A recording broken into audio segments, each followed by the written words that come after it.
just going to really quickly tie up what's called a Griffiths Gnat. This is a really good pattern for beginners. I'm going to lay down a thread base here, just an eye length or so behind the eye of the hook, and then I'm just going to take that back towards the bend of the hook, wrapping over my tag end here to secure that thread into place. Just using nano silk TroutFly hook in the vise. It's a size 14, just for video. Usually I'll tie these in an 18 or a 20. And they are effective, but they only really require a couple of materials, and they're pretty straightforward to tie. And they'll kind of teach, especially beginners, some, a couple of important techniques. So once I've got my thread down, the first material we're going to put on is going to be some Grizzly hackle. And I've got myself a piece that was just sitting here on my fly tying bench here. So Grizzly hackle, just white and black, kind of banded. I go ahead and pinch that, stroke some of these fibers backwards so that they're standing straight up away from the hook or the shaft. Go ahead and just pinch those tight and rip those right off.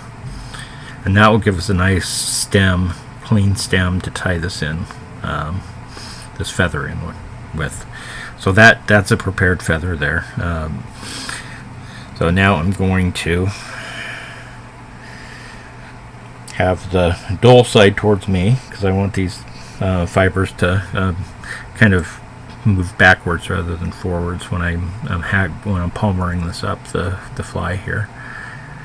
And we're going to tie that in, clear way back here in the back, and we'll go ahead and secure that stem down into place. Probably overkill, but I'm using nano silk, so it's not leaving much of a footprint. I'm going to come back here and we'll tie in the only other material we're going to use, and we're going to turn to some peacock herl. And this is going to travel up and create kind of a undersurface here. So I'm just going to grab myself a couple of these herls. I'll kind of look at them for length. I'm going to kind of line them up a little bit. I'm not overly concerned about lining them up too much because I'm going to go ahead and cut these off a little bit because they're very delicate up here, and they're not nearly as puffy up there either. So but I do need to have enough length that I can travel up the whole shaft of this shank of this hook. Once I have those two peacock herls together like that, I'm going to go ahead and just going to secure those in place with a few thread wraps. Go ahead and take some wraps up towards the front. I'm going to come back to where I want the underside, the under cover of this fly to start, and I don't want to crank down really hard as I move back where I'm going to start the peacock herls moving up. If I pull really tight, crank down really hard on this thread, the thread will cut right through the stems of the peacock herl, and it'll just break on you as soon as you start moving it up the shaft of the shank of the hook here. So I'm just going to take that up. I'm going to grab my hackle pliers here. I'm going to grab the very ends of these two peacock herls, I'm going to need as much length as I can get, like I said before. And once I have them secured in my hackle pliers, I'm going to actually twist my hackle pliers around a little bit so that I'm kind of creating a rope out of that peacock herl.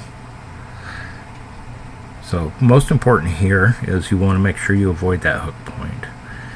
I want this to start way back here on the bend, but you'll notice that I'm going to be really careful and exaggerate a little bit there every time I come by the point of the hook here, because I do not want the stems of these herls to hit the hook point. It'll break them right off.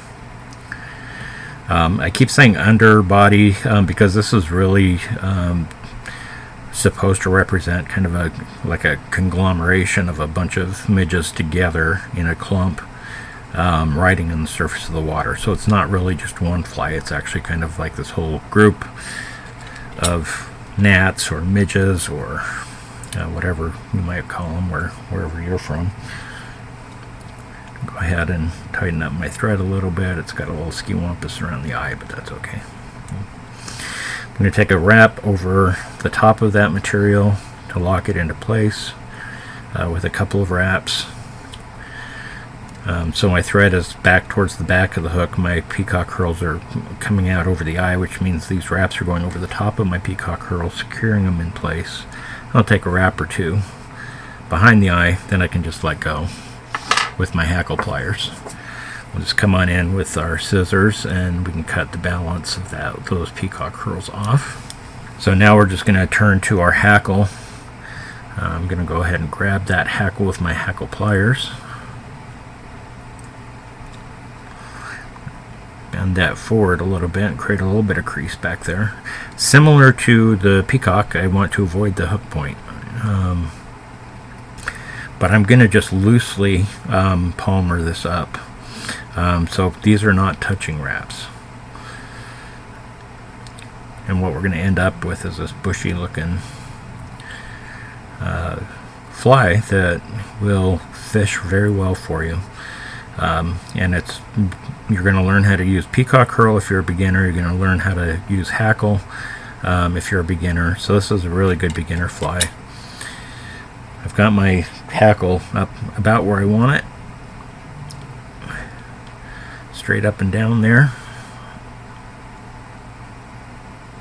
I'm going to go ahead and secure that by taking some wraps over the top of that hackle.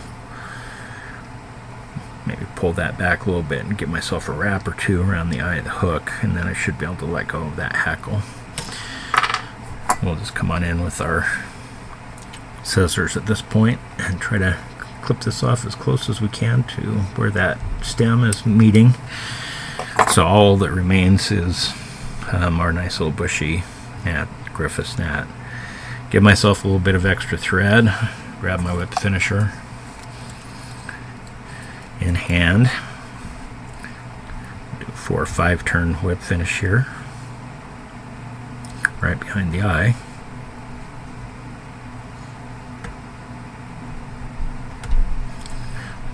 Pull that nice and tight. Go ahead and use the back end of my whip finisher here, and we'll cut that thread off.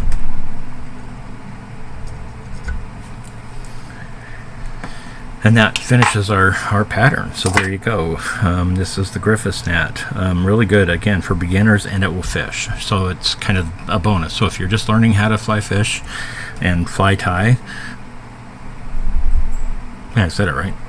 This is a good pattern to use because you're going to learn a few things, but you'll also have the enjoyment if you take it out and go fishing with it of actually catching something with something you've tied. Midges are hatching all year around, so the only difference that I would make as you practice and get better at it is to tie it much smaller than this. So size 14 is a bit large. I would probably start at a 16 if you're just starting, but typically I'm going to be tying these on a size 18 or 20 hook.